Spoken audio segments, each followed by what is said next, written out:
Dear student, in part 3 of our section 4, 4.1 History of Novel, today we will see what is novel or novella, where from it is originated. Let us see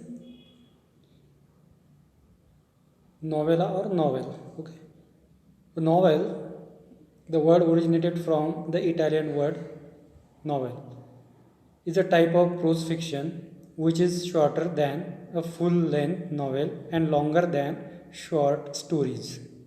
तो ये जो यहाँ पे novella word आया है या फिर novel ही जिसे कहा जाता है, ये जो वर्ड है it was originated from the Italian word novel. ये एक इटालियन वर्ड नॉवेल से ही उत्पन्न हुआ वर्ड है. It is a type of pros fiction which is shorter then a full length novel. एक प्रोज फिक्शन का प्रकार है. फिक्शन ऐसा राइटिंग होता है जो काल्पनिक होता है, तो प्रोज फिक्शन का एक प्रकार है जो फुल लेंथ नॉवेल से क्या होता है, शॉर्टर होता है. उतनी लेंथ उसकी नहीं होती है फुल लेंथ नॉवेल की जितनी, उससे शॉर्ट होता है. And longer than short stories, और जो शॉर्ट स्टोरीज होते हैं जिसको हम लघु कथाएं कहते हैं, उससे वो लॉन्गर होता है, उससे वो बड़ा होता है.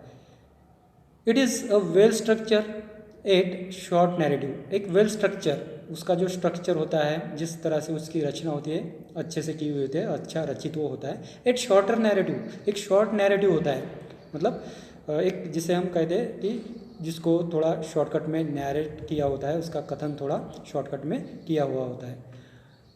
ऑफन सैटरिक और रियलिस्टिक इन टोन, तो टोन में ऑफन सैटरिक और रियलिस्टिक होता है. उसकी जो स्टाइल होती है उसमें थोड़ा उपहासात्मक सैटरिक होता है, रियलिस्टिक थोड़ा वास्तववादी वो होता है. It usually focuses on one incident of issue, तो एक आधा जो इंसिडेंट है, घटना है, और इशू एक आधी भी कोई बात, समस्या या कोई भी बात हो तो उसके ऊपर वो फोकस करता है.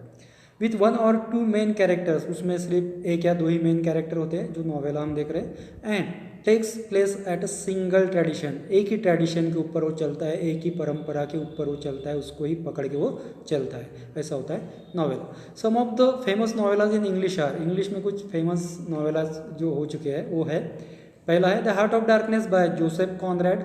जोसेफ कॉनरैड द्वारा लिखा गया पहला द हार्ट ऑफ डार्कनेस, ये एक नॉवेला का प्रकार है. The turn of the screw by Henry James, Henry James ने लिखा हुआ टर्न ऑफ द स्क्रू है. Billy Budd by Herman Melville, Herman Melville ने लिखा हुआ बिल्ली बर्ड है. Death in Venice by Thomas Mann, Thomas Mann ने लिखा हुआ डेथ इन वेनिस है. Seize the day by Saul Bellow, Saul Bellow ने लिखा हुआ सीज द डे नाम का एक नॉवेला है. पर्ल बाय जॉन स्टेनबेक, और जॉन स्टेनबेक ने लिखा हुआ पर्ल नाम का, ये भी एक नॉवेला का एग्जाम्पल है. ठीक है, तो इंग्लिश में इतने सारे नॉवेला जो है वो लिखे गए अब तक, वो फेमस है. Let us see the elements of novel और नॉवेला. तो ये जो नॉवेल है या फिर नॉवेला, इसके क्या एलिमेंट्स हैं. There are 6 elements essential of novel और नॉवेला. तो नॉवेल और नॉवेला के लिए ये 6 जो एलिमेंट्स यहाँ पे बताए गए हैं, घटक बताए गए, वो बहुत एसेंशियल है, आवश्यक है. All these factors may be related to one another in the work by an author, कि एक आधा ऑथर जो भी वर्क करता है, लिखता है, उसके द्वारा लिखे गए जो वर्क है उसमें ये जो सारे फैक्टर्स है, ऑल दिस फैक्टर्स में भी रिलेटेड टू वन अनदर, तो ये सारे जो फैक्टर्स है, घटक है, एलिमेंट है, ये एक दूसरे के साथ जुड़े हुए हो सकते हैं. जो भी 6 एलिमेंट्स हम देखने वाले हैं, तो पहला है थीम. ये नॉवेल में ये 6 एलिमेंट होना जरूरी होता है. पहला है theme. Theme is the central idea in the novel which can be expressed in a nutshell. Nutshell means very briefly. तो थीम क्या होती है. It is the central idea in the novel, novel एक सेंट्रल आइडिया, एक मुख्य विषय जिसको हम कह सकते हैं, मुख्य विचार जिसको हम कह सकते हैं. तो नॉवेल का जो मुख्य विचार होता है, सेंट्रल आइडिया होती है, वही नॉवेल की थीम होती है. Which can be express in the nutshell, जिसको हम एकदम ब्रीफली हम एक्सप्रेस कर सकते हैं, व्यक्त कर सकते हैं. तो उसी आइडिया को कहते हैं theme. It is a philosophical statement और a truth which the writer has put forth through the narration of the series of events in the story and characters acting in the particular setting. तो ये theme होता क्या है. एक philosophical statement होता है, एक तात्विक विधान होता है, और ट्रूथ एक सत्य होता है, which the writer has put fourth through narration. Writer क्या करता है, जिसे नैरेशन के माध्यम से, कथन के माध्यम से रीडर के सामने, वाचकों के सामने रखता है। Of the series of events in the series of events in the story, कि स्टोरी में जो इवेंट्स आते हैं, जो भी घटनाएं घटती है, जिस तरह से वो घटती है, and characters acting in the particular setting, एक पर्टिकुलर सेटिंग में, पर्टिकुलर प्लेस में जो कैरेक्टर एक्टिंग करते हैं, ये सारे बातें या घटनाओं का जो भी सीरीज है, ये सारी जो बातें हैं, जिस तरह से कथन के माध्यम से जो राइटर है सामने रखता है, और वो सत्य हो या फिर एक फिलोसॉफिकल स्टेटमेंट हो, एक तात्विक विधान हो, ये मतलब उस नॉवेल का क्या होता है, थीम होता है, उसका मेन आइडिया या उसमें रखी हुई एक मुख्य कल्पना, विचार होता है, एक विषय होता है। Let us see the second element of novel, plot. Let us see what is plot. Plot is essentially the story of the course of events that make up the theme. तो plot क्या होता है? It is a story or the course of event. जिस तरह से event, सारी घटनाएं घटती है, उस घटनाओं की कथा, story मतलब plot. That make up the theme. वही theme बनता है। उस जो प्लॉट है, वो स्टोरी है, वही फिर नॉवेल की क्या बनती है, आगे थीम बनती है। It is created by the conflict इधर internal means inside the mind of the character, और एक्सटर्नल विद अदर कैरेक्टर और इंटिटीज। इंटिटीज मीन्स यहाँ पे पर्सन, व्यक्ति। तो ये क्या होता है, it is created by the conflict इधर इंटरनल, ये सब जो कॉन्फ्लिक्ट होता है, संघर्ष होता है, उस संघर्ष के माध्यम से क्रिएट होती है। जो कॉन्फ्लिक्ट का कैसा हो सकता है, इट इज़ इंटरनल, आंतरिक हो सकता है, मतलब inside the mind of the character के माइंड के अंदर ही वो कॉन्फ्लिक्ट, वो संघर्ष हो सकता है। और एक्सटर्नल, या तो फिर वो एक्सटर्नल प्रकार का, बाह्य स्वरूप का हो सकता है। विद द अदर कैरेक्टर्स और इंटिटीज, जो संघर्ष दूसरे कैरेक्टर के साथ भी हो सकता है, मतलब अगर आंतरिक हो तो खुद के मन के अंदर वो कॉन्फ्लिक्ट रहेगा, संघर्ष रहेगा कैरेक्टर के, अगर एक्सटर्नल हो तो वो दूसरे कैरेक्टर के साथ रहेगा, इंटिटीज व्यक्ति के साथ वो रहेगा। प्लॉट में भी सिंपल वन प्लॉट और complex consisting the interviewing of many सब प्लॉट्स। तो प्लॉट दो प्रकार के हो सकते हैं। इट में भी simple plot means one plot, एक ही प्लॉट अगर रहे तो उसे सिंपल प्लॉट कहा जाएगा, और कॉम्प्लेक्स या फिर दूसरा प्रकार प्लॉट का हो सकता है complex, consisting the interviewing of many सब प्लॉट, जिसमें क्या हो सकता है, बहुत सारे जो सब प्लॉट्स है वो एक दूसरे के साथ जुड़े हुए हो सकते हैं, इंटरव्यूइंग हो सकते हैं। तो ऐसे दो प्रकार के प्लॉट हो सकते हैं। Let us see the next type. Next type is character, or next important element of novel is character. तो characterization is related to the plot as the course of events take place because of the certain behavior of the characters. तो characters या फिर characterization, जिसे हम पात्र कहते हैं, किसी भी नॉवेल में या फिर कोई सीरियल हम देखते हैं, उसमें कैरेक्टर होते हैं, पात्र होते हैं। तो ये कैरेक्टर क्या है, it is the characterization is related to the plot. ये सारा जो कैरेक्टराइजेशन है, ये पात्रीकरण है, वो प्लॉट के साथ ही रिलेटेड होता है। क्यों?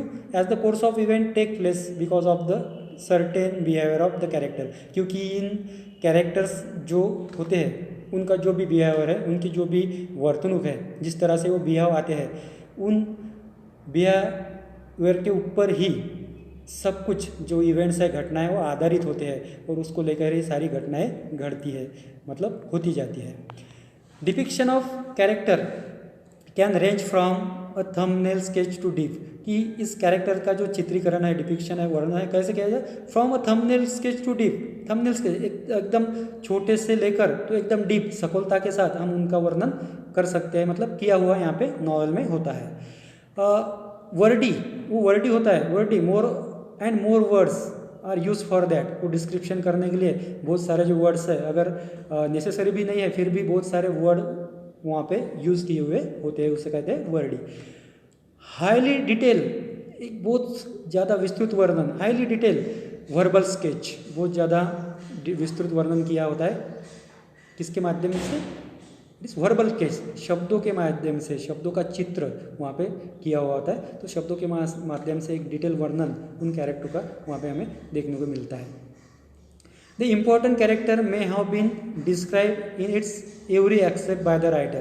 तो राइटर के द्वारा जो भी इम्पोर्टेंट कैरेक्टर होते हैं नॉवेल में के, वो बहुत अच्छे से एवरी एस्पेक्ट, उसकी हर एक साइड, हर एक बाजू हमें जो राइटर है वो वर्णन करके बताता है, डिस्क्राइब करता है। The minor characters are not given much importance, लेकिन नॉवेल में कुछ माइनर कैरेक्टर भी होते हैं जो इम्पोर्टेंट नहीं होते, उनको राइटर द्वारा ज़्यादा इम्पोर्टेंस नहीं दिया जाता। The reader follows the actions of one main character through out the novel, कि नॉवेल पढ़ते समय जो रीडर क्या करते हैं, थ्रू आउट द नॉवेल, सारे नॉवेल में जो मेन कैरेक्टर होता है, हाँ, मुख्य पात्र होता है, उसकी एक्शन को ही फॉलो करते रहते हैं। मतलब उसके पढ़ते समय मेन कैरेक्टर के तरफ ही रीडर लोगों का ध्यान ज़्यादा रहता है।